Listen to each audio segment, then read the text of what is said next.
বলো তো আমি কে? আমি হলাম 14ই ফেব্রুয়ারির পর তোমার গর্ভে রাতের আধারে লুকিয়ে জন্ম নেওয়া সেই হতভাগা সন্তান। জানো মা, তুমি চলে আসার পর আমার সাথে কি হয়েছিল? তুমি যখন কাপড় দিয়ে ঢেকে আমায় ফেলে আসলে, আমি চোখ খুলে দেখি তুমি নেই। এদিক ওদিক সব দিক তোমায় খুঁজলাম, চারিদিক অন্ধকার। বুঝে নিলাম তুমি নেই।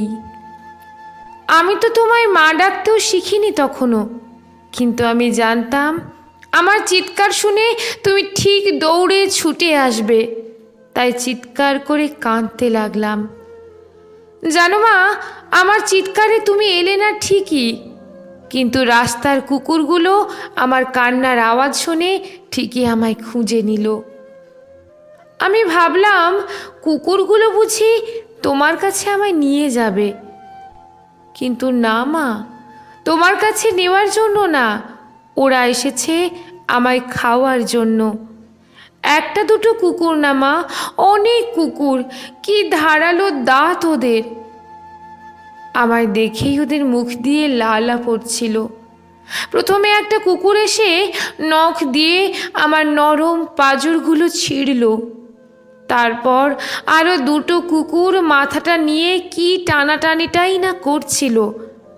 তখন যে কি যন্ত্রণা হচ্ছিল তুমি বুঝবে না মা, বুঝলে কি আর আমায় ফেলে যেতে? জানো মা, ওরা যখন আমায় নিয়ে টানাটানি করছিল, একটা সময় আমার যন্ত্রণাটাও অনেকটা কমে গেল। কমবে না কেন বলো? আমার তুলতুলে নরম খাঁচাটা ভেঙে প্রাণ পাখিটা তো ততক্ষণে উড়ে গেছে। জানি না কে তোমায় ভালোবাসি বলে কাছে টেনে নিয়ে আমায় জন্ম দিয়ে গেল। ও না হয় অমানুষ ছিল, কিন্তু তুমি তো মা।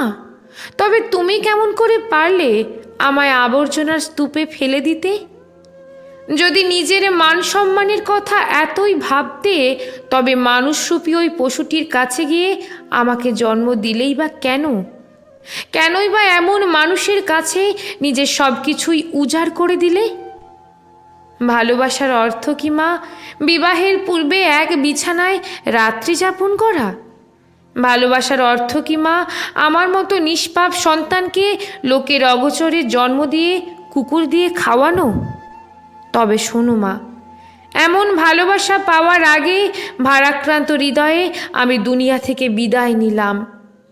তবে আমি ভগবানের কাছে প্রার্থনা করব তোমায় যাতে ক্ষমা করে দেয়। কি করব বলো?